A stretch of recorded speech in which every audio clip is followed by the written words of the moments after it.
Gjoni kapitulli 6, vargjet 28 dhe 29. Atëherë ata i thanë, çfarë duhet të bëjmë që të kryejmë veprat e Perëndis? Jezusi ju përgjigj, kjo është vepra e Perëndis, të besoni në atë që ai dërgoi. Njerëzit gjithmonë kanë këtë mendim. Çfarë duhet të bëj unë për Zotin? Do bëj një bamirësi, do ndihmoj të varfrit, do bëj këtë, do bëj atë, që të impresionoj Zotin, që të kënaq Zotin. Në qoftë se të pyesim se çfarë të bëjmë, Jezusi thot, çfarë besimi ke?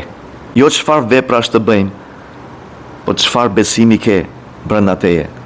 Ai thot, veprat janë të besoni në atë që Ati dërgoi. Kjo është themeli, këto janë rrenjat. Ti në qoftë se do të bësh bamirësi, do të bësh mirë, çfarëdo që të bësh, ato janë frutet e besimit tënd tek Jezusi. Do me thënë, shpëtimi jonë nuk varet nga frutet e jetës tonë, nga frutat. Por çfarë kemi bërë? Kemi bërë më shumë gjëra të mira, apo më shumë gjëra të këqija? Jo, ai thotë, të bësh veprat e Perëndisë është thjesht të besoni tek ai që ai dërgoi.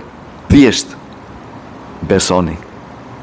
Qofshit të bekuar në emrin e Jezu Krishtit. Amen.